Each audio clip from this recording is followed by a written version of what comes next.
بتحب بقى تطلع سفاري وتعمل ادفنتشرز وتروح الايفنتات الحلوة اللي بيقعدوا بقى رالي والسعودية والحاجات بتاعت التفحيط والكلام ده كله. في عربية من اهم العربيات في مصر اللي ممكن تجيبها عشان تعمل بيها الكلام ده كله، والعربية دي احنا هنصورها النهاردة وهنجربها وهنعمل ريفيو كامل ليها. لو عايز تعرف كل حاجة خليك معايا.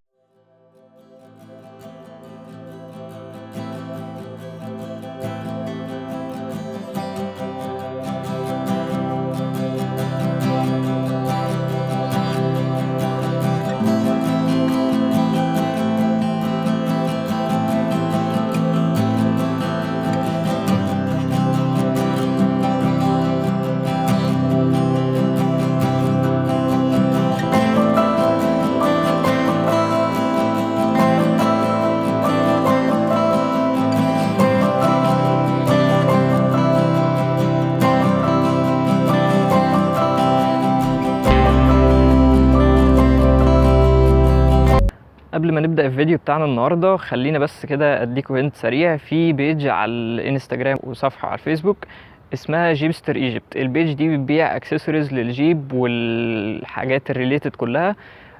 فانا هحط لكم لينك تحت، عايزين تعرفوا اي ديتيلز عن الموضوع، اسعار، اي حاجة، هسيب لكم لينك وادخلوا على اللينك. معانا النهارده العربيه الجيب رانجلر 2014. العربيه دي ما اتغيرتش كتير على مدار السنين اللي فاتت، بس هي من احلى العربيات وخاطفه الاضواء من ساعه ما نزلت. العربيه دي من اهم العربيات اللي ممكن تعمل بيها سفاري، ومن اهم العربيات الاس يو في اللي ممكن تشوفها في حياتك اصلا في مصر. من اشهر واضخم العربيات انتاجا ومبيعا في مصر من ساعه ما نزلت، وهي واخده لقب الجيب. الجيب الشيروكي بتبقى حلوه وواخده طبعا مبيعات عاليه جدا، بس الرانجلر اللي بيحب السفاري واللي بيحب يعمل يطلع الصحراء وبيحب بقى يروح ايفنتات وكده، فهو طبعا هيحب الجيب الرانجلر. خلينا نتكلم على العربيه الجيب رانجلر كده مبدئيا كده. العربيه اللي معانا النهارده دي متغير فيها شويه حاجات. اول حاجه متغيره في العربيه دي وهي الفرونت بامبر، الاكسدام الامامي. الاكسدام ده عامه بيبقى خامه بلاستيك كده او حاجه شبه البلاستيك فبر، بس هو مغيره عامله حديد. طبعا ده لو دخل في اي حد يعني ممكن يموت. وتاني حاجه هنروح ليها الشبكه بتاعه الجيب. تحسها يعني هي دي مش الشبكه بتاعه الجيب طبعا، زي ما قلنا هو مغير حاجات كتير. الشبكه بتاعت الجيب شكلها حلو جدا، هي خامه بلاستيك بس انت اصلا مش محتاجها، يعني مش محتاجها تكون قويه او حديد عشان انت اصلا هو مركب الاكسدام الحديد. فهي عامه شكلها حلوه جدا، شكلها تحفه. تحس ان هي شكلها هجومي. طبعا فوانيس الرانجلر المدوره من ساعه ما نزلت والفوجات، وعندنا الكبوت طبعا زي ما قلنا في حاجات متغيره، فهو هتلاقي فيه الخط الاحمر اللي في النص اللي في الكبوت. عندنا طبعا زي ما احنا شايفين اللايتس اللي هو مركبها الليدات دي. طبعا اغلب الناس اللي بتشتري العربيات الرانجلر بيركبوا الليدات اللي بتبقى في العربيه من قدام، عشان طبعا لو حصل اي ظرف يعني لا قدر الله. طبعا اللي جنب العربيه هو المتعارف عليه في الجيب رانجلر، ما اتغيرش كتير. البيبان نفس المقبض بتاع الباب حلو جدا. وطبعا المرايات بتاعت الجيب رانجلر المعروفة اللي بتنزل من زمان. والعجل ده متغير، العجل ده رفع العربية 3 انش عشان هو مغير العجل ومغير السسبنشن سيستم. فالعربية مرفوعة عن الستوك العادية ب3 انش. بس العربية من الجنب عامة شكلها حلو جدا، وشكلها زي بقية العربيات الرانجلر من زمان ما اتغير شكلها. في حاجة بس مختلفة عن العربيات الستوك غير العجل والسسبنشن سيستم، وهي الرفرف. في اللي بتتسمى الفندر دي اللي هي بتتحط هنا، بتبقى برضو بلاستيك شبه الاكسدام الامامي، بس هي متشالة في العربية دي. هنتكلم عن العربية من جوه. العربية من جوه بصراحة تحس انك قاعد كده عازل نفسك عن الناس اللي بره خالص. كل حاجة حواليك بتحس ان هي حلوة، خدماك بالظبط، موجودة في مكانها. الطارة الجلد حلوة جدا. العربية دي زي ما قلنا في حاجات متركب فيها، يعني متغير فيها حاجات، فمحطوط فيها تريم احمر على الطارة. شكلها بصراحة حلو جدا. ودي طبعا اكيد من جيبستر ايجيبت زي ما احنا قلنا، هحط لكم اللينك تحت. وفي زراير المالتي فانكشن في الطارة. العيب بس ان البلاستيك مستحوذ على العربيه دي. البلاستيك في العربيه دي كتير جدا، البلاستيك موجود في كل حته، من اول التابلو للكاسيت للتكييف للبيبان لمقبض العربيه. الحاجه الوحيده اللي ممكن تكون فيها لمس او تاتش مختلف في العربيه دي هي الراديو والتكييف، يعني فيها حته كده كروم او حته سيلفر كده متغيره. العربيه دي للناس اللي غاويه عربيات فعلا، عارفين يعني ايه قيمه العربيات ويعني ايه تجري. الناس بتحب السفاري، بتحب الادفنتشرز، بتحب المغامرات. كل يوم بقى يروح ايفنت رالي، ايفنت سفاري، يروح معرفش محمية ايه، يروح فين. فالعربيه دي معموله اكتر للحته دي اكتر ما يكون عائليه. العربيه كمان يعني غير ان هي عاليه عن الارض، العربيه اللي انا فيها دي متعدل فيها سسبنشن سيستم وعجل اكبر، مخليها ان انت اعلى عن الارض واعلى على الناس، اعلى من الناس كلها اللي حواليك. فتحس ان انت كده ماشي باصص لهم، يعني الناس مش شايفينك، منعزل سنه. غير عزل الصوت، عزل الصوت بصراحه جيد. روح بقى للراديو والحته بتاعت التكييف والحاجات دي كلها.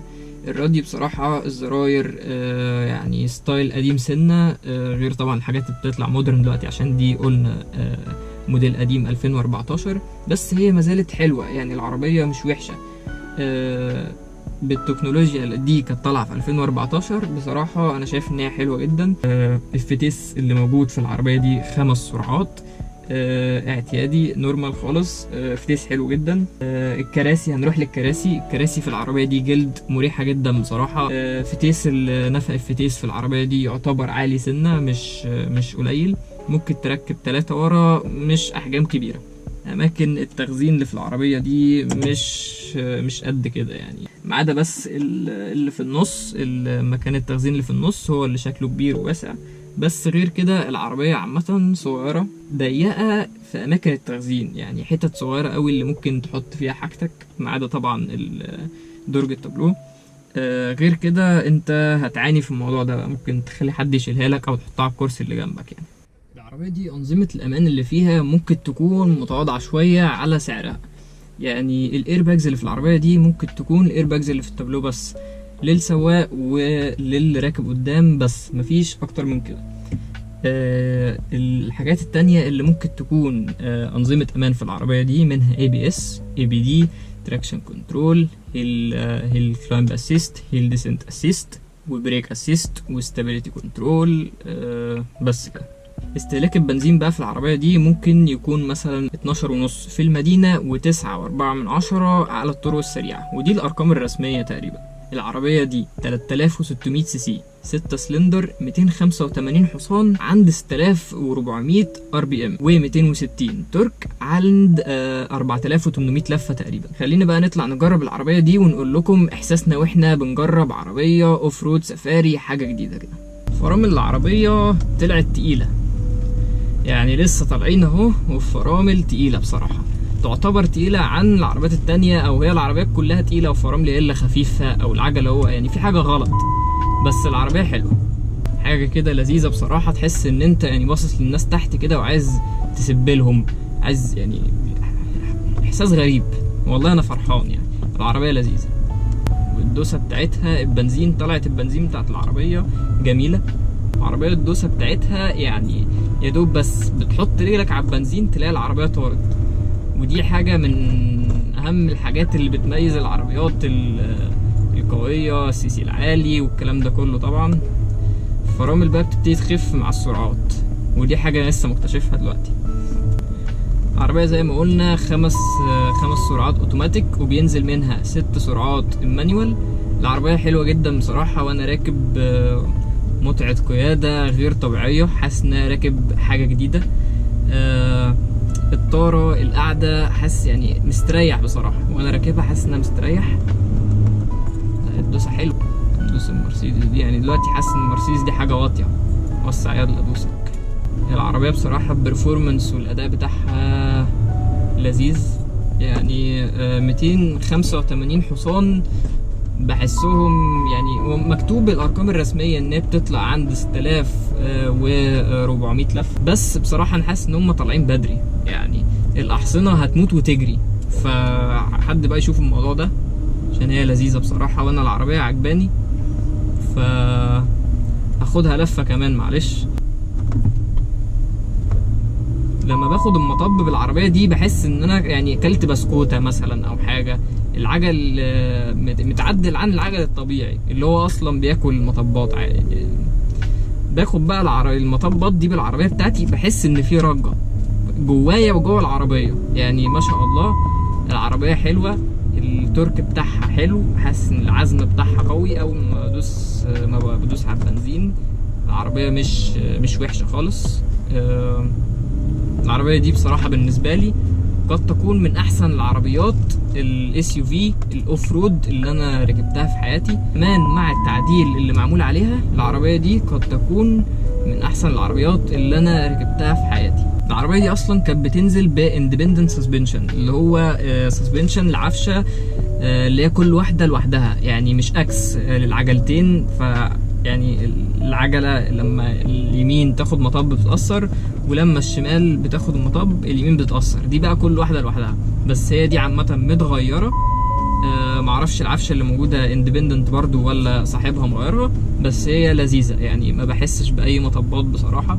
ممكن تكون فيها سنه نشفان عشان هي يعني مش عربيه اللي هي تريحك، مش عربيه اداء، يعني عربيه اداء اكتر ما انت واخدها للراحه والرفاهيه. بس هي لذيذه يعني ما خرجناش بره اطار اللذاذه. برضو العربيه دي برضو فيها كروز كنترول وفيها التاير بريشر وورنينج، يعني لما العجل بتاعك الضغط فيه بيقل بيجيلك انذار، ودي حاجه حلوه. بس هي ما فيهاش مونيتور للتاير. فيها كمان باور ستيرنج ودي حاجه حلوه. وكمان قريت بس انا مجربتش بصراحه ان هي فيها ادجستبل ويل، يعني الطاره بتبقى ادجستبل ممكن تغير مكانها. ودي بتبقاش موجوده في عربيات كتير، وانا بصراحه شايف يا بنت الكلب فيها، ودي بصراحه مبتبقاش موجوده في عربيات كتير، وانا شايف بصراحه ان دي حاجه حلوه. العربيه دي التانك بتاع البنزين بتاعها 70 لتر، ودي حاجه طبعا حلوه جدا ما شاء الله، كبير عشان يستحمل. وكمان العربيه يعني بالحجم السي سي الكبير ده يعني ما شاء الله اكيد بتستهلك بنزين، واكيد مش الارقام الرسميه دي معروفه ان هي مش ده الواقع. يعني حجم الشنطه بتاعتها بصراحه مش اكبر حاجه، 360 لتر. العربيات السيدان العاديه بتاعتنا البيجو النيسان والحاجات دي كلها بتبقى اكبر من 360. بس بصراحه هي لذيذه يعني مش صغيره، هي ممكن تشيل حاجتك اللي انت ممكن تتنقل بيها كل يوم. بس ان انت تخلي الشنطه دي عشان بقى تشيل فيها حاجتك ومشاويرك اللي هي مثلا مخلي فيها حاجات احتياطي والكلام ده، مش هتستمتع قوي بصراحه، وهتلاقي الشنطه مليانه على طول، ودي حاجه مش حلوه. لو انا هقيم العربيه دي في الاخر هقول ان هي عربيه كمتعه قياده حلوه جدا، بس مش للاستخدام اليومي. يعني انت ممكن تجيب عربيه تنفعك في استخدامك كل يوم. عربيات بتاعتنا عشان يعني دي هتستهلكها وهتدفعك كتير في مشاويرك بتاعت المدن، بس دي لو هتجيبها عشان تستمتع بيها انا شايف بصراحه ان دي من احسن العربيات ممكن تجيبها. ندوس دوسه كده،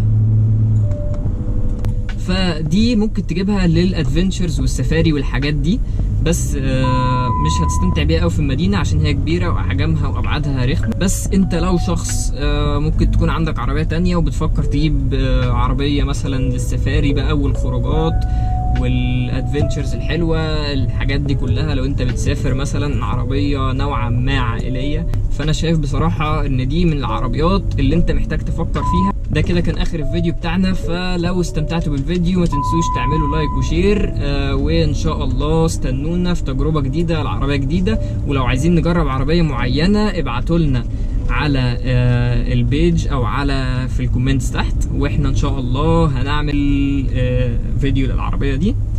فيعني ثانك يو سو ماتش، واشوفكم في الفيديو اللي جاي ان شاء الله.